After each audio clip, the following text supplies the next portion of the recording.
Shalom dan selamat menyambut hari Paskah ataupun lebih dikenali sebagai Good Friday pada hari ini. Kiranya di mana saja umat Tuhan yang ada diberkati Tuhan Yesus, kerana inilah hari yang paling besar bagi kita yang percaya pada Tuhan Yesus, kerana hari ini adalah hari memperingati kematiannya Tuhan Yesus di atas kayu salib untuk menebus dosa manusia. Ya saudara, tema bagi firman Tuhan pada hari ini adalah Yesus Anak Domba Allah.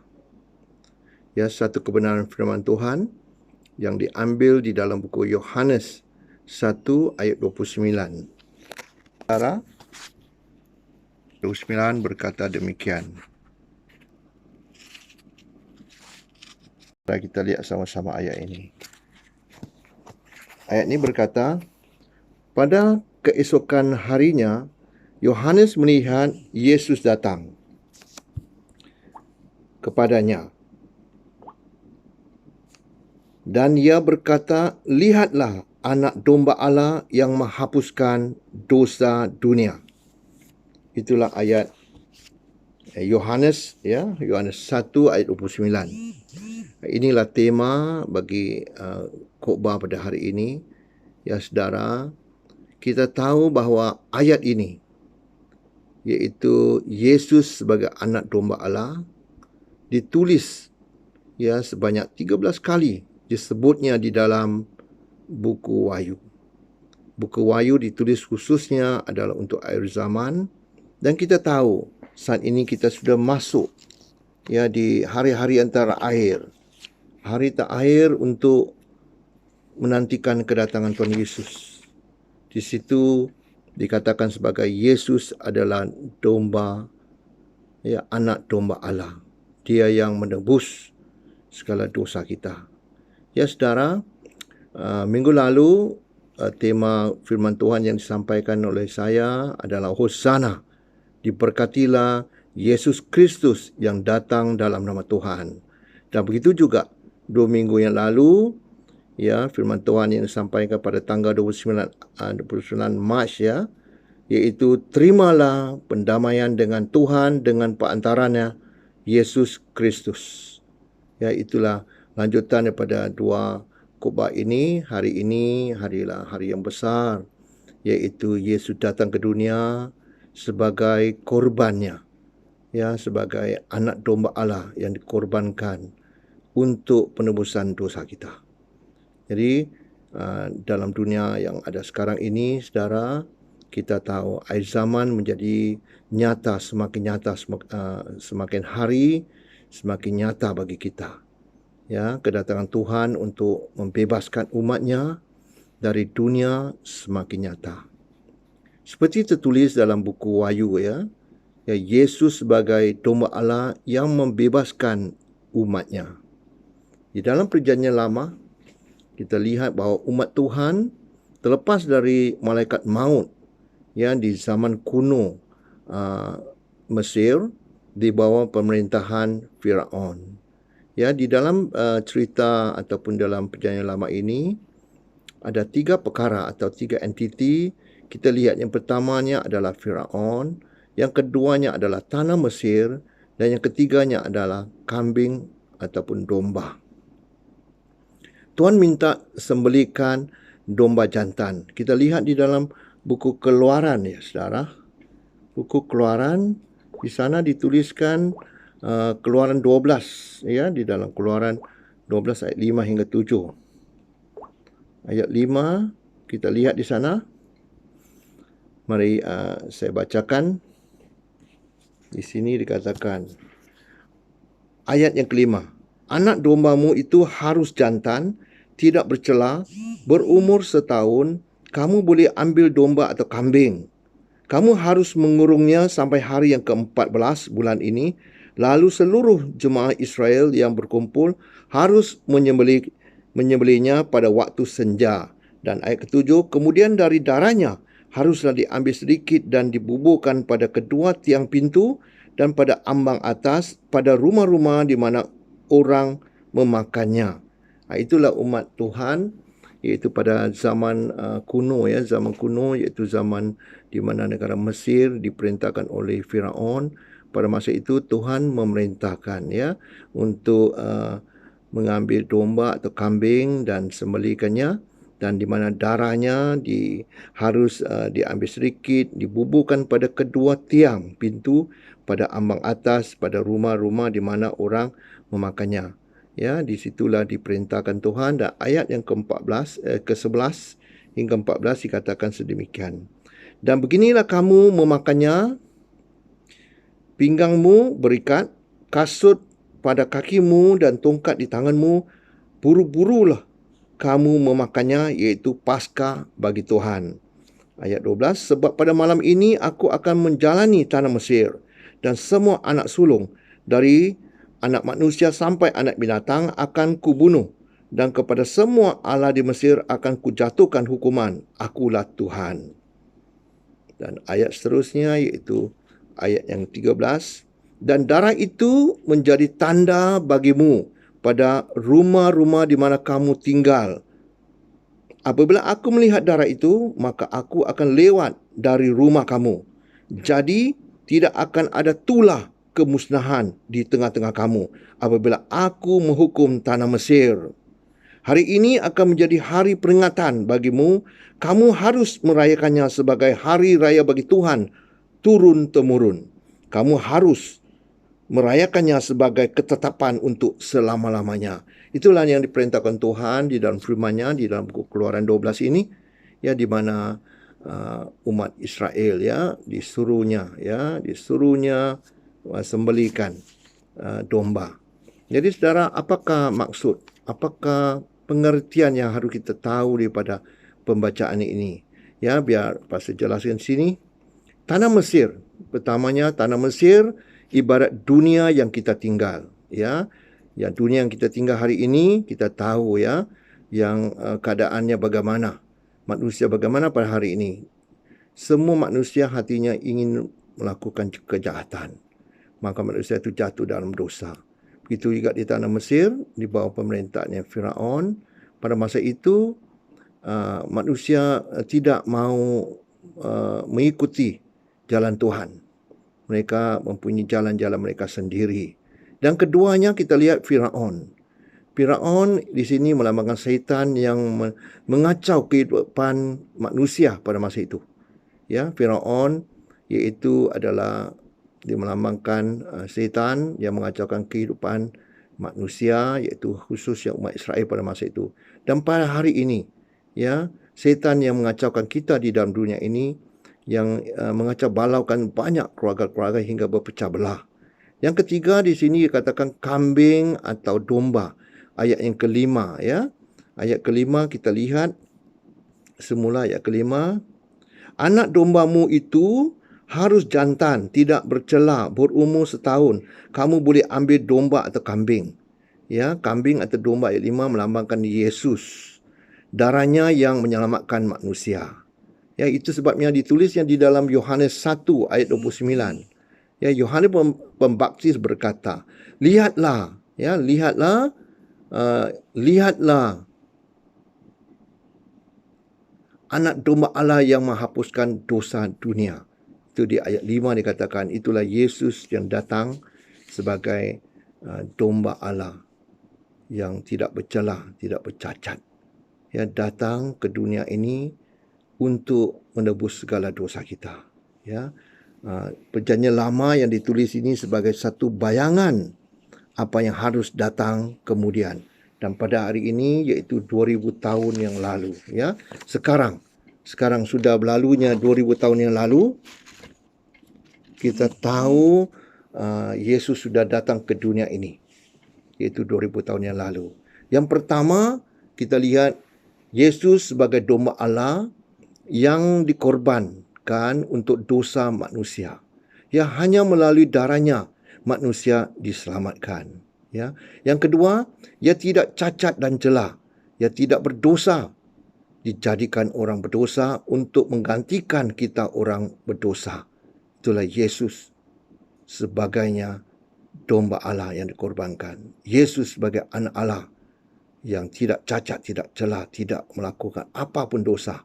Tidak ada satu kesalahan pada dirinya, tapi menjadi korban atau menggantikan tempat kita untuk orang berdosa. Ya, supaya kita dengan apa yang Yesus lakukan, mati untuk kita, bahwa kita akan hidup bagi dia. Yang ketiga, hari Paskah adalah sangat penting bagi kita kerana diperintahkan oleh Tuhan sendiri, iaitu darah Yesus yang dicurahkan untuk menyelamatkan kita dari hukum maut.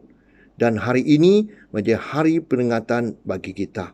Itu sebabnya di seluruh dunia pada hari ini kita menyambut hari Paskah ataupun Good Friday, ya, Jumaat Agung, ya, di mana juga disebut sebagai sebagainya roti tidak beragi, ya. Kerana ragi itu dilihat sebagai dosa-dosa atau tidak mengikut peraturan-peraturan hingga melakukan kesalahan-kesalahan. Itu sebabnya unleavened bread, ya, dipanggilkan juga dalam bahasa Inggeris, iaitu roti tidak beragi. Dan itulah Paskah bagi kita, ya, yang kita memperingati bahawa Yesus yang dapat melakukan, dia tidak cacat celah, dia adalah orang kudus, dia datang daripada syurga, ya, sebagai anak Allah, sebagai domba Allah untuk mati bagi kita. Yang keempat, saudara, kita harus, ya, merayakannya sebagai hari raya bagi Tuhan, turun-temurun sebagai ketetapan untuk selama-lamanya.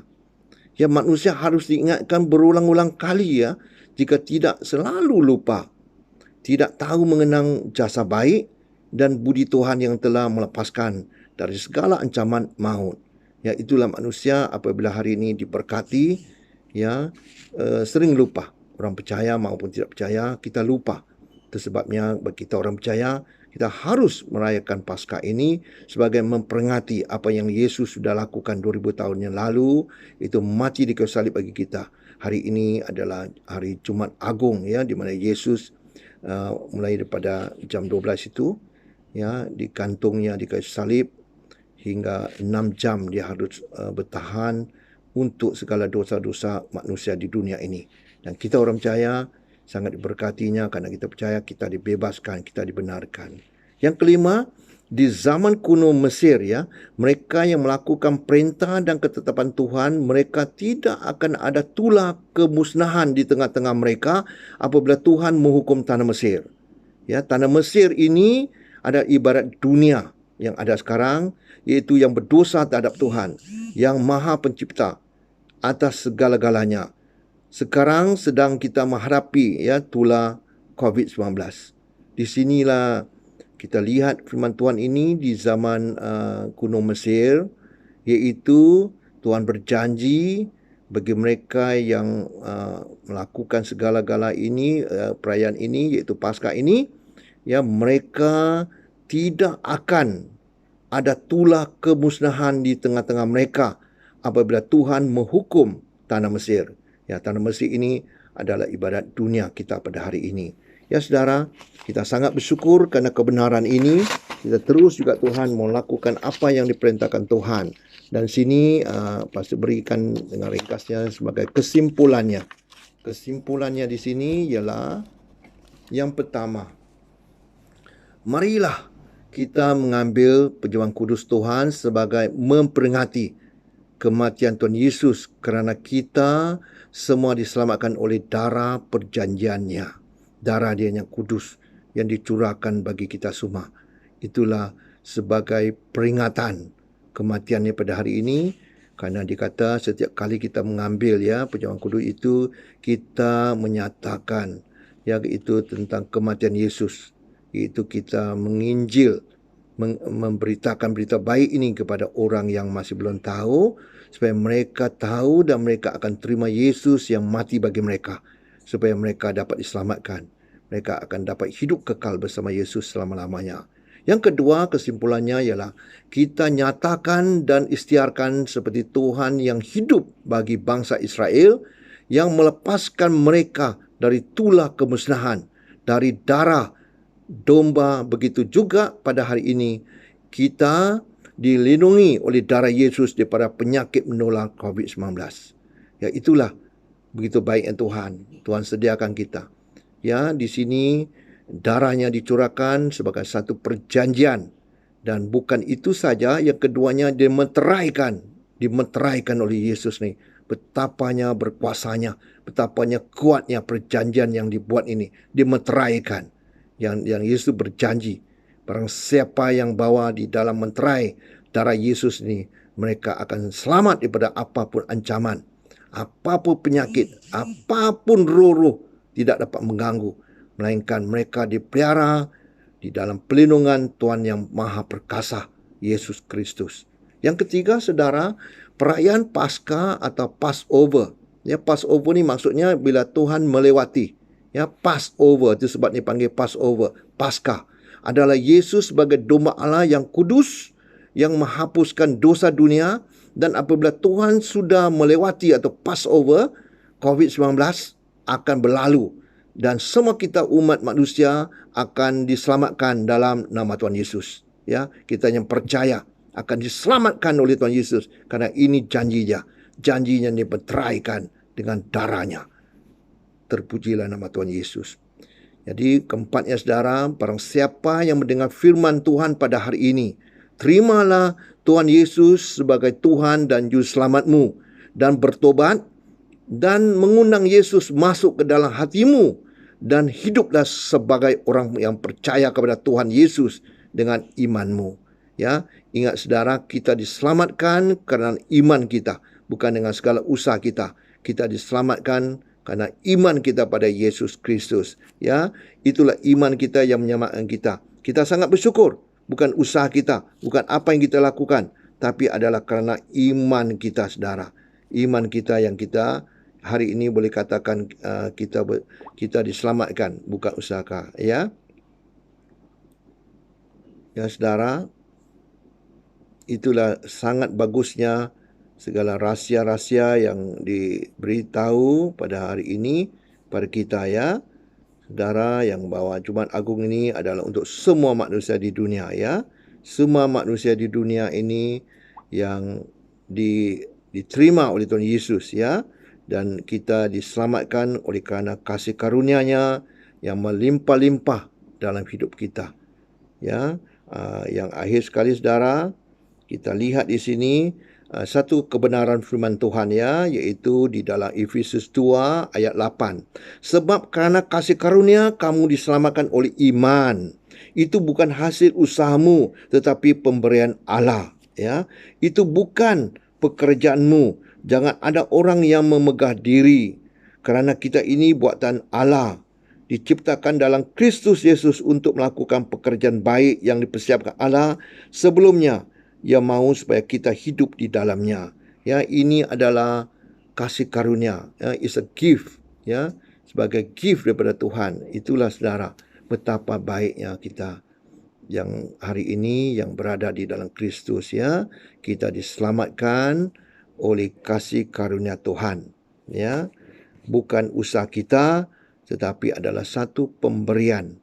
Ya, Tuhan memberikan anak-Nya Yesus Kristus sebagai domba Allah yang tidak cacat celah, mati dan mencurahkan darahnya untuk penebusan dosa kita. Barang siapa yang mendengar, yang percaya, dia akan diselamatkan dengan iman. Dia percaya bahawa Yesus mati di kayu salib adalah untuk menebus dosa kita. Kita dibenarkan kerana menerima Yesus dengan iman. Terpujilah nama Tuhan. Yang di sini Pastor doakan bagi semua orang di mana saja mereka berada pada hari ini sebagai Jumaat Agung. Oleh itu, mari kita tutup mata dan kita berdoa. Bapa kami yang ada di dalam syurga, terpujilah nama-Mu kerana Engkau mengutus anak-Mu Yesus Kristus pada kami pada hari ini, dan sebagai memperingati Jumaat Agung, iaitu harinya Yesus disalibkan di atas kayu salib untuk mencurahkan segala darahnya bagi kita sebagai penebusan dosa-dosa kita. Kita bersyukur hari ini, Tuhan, kerana Engkau sangat mengasihi kita. Dengan percaya dengan iman kami, Yesus mati bagi kami, maka kami diselamatkan dengan iman. Bukan dengan usaha kami, tapi semuanya dilakukan oleh Allah sendiri di dalam nama anak-Nya Yesus Kristus. Jadi saudara, hamba-Mu berdoa bagi setiap jemaat yang mendengarkan firman ini. Kiranya mereka diberkati pada hari ini sebagai hari yang paling besar, iaitu kematian Yesus di kayu salib untuk menebus manusia di seluruh dunia ini. Maka mereka yang percaya, yang mengundang Yesus masuk di dalam diri mereka sebagai Tuhan dan Juru Selamat, mereka diselamatkan. Karena firman-Mu berkata, di bawah kolong langit ini tidak ada nama lain yang diberi, melainkan nama Yesus Kristus, kamu akan diselamatkan. Di dalam nama anak-Mu yang kudus, Yesus Kristus, hamba-Mu berdoa dan memberkati semua yang mendengarnya. Amin. Terima kasih. Puji Tuhan. Selamat Hari Paskah.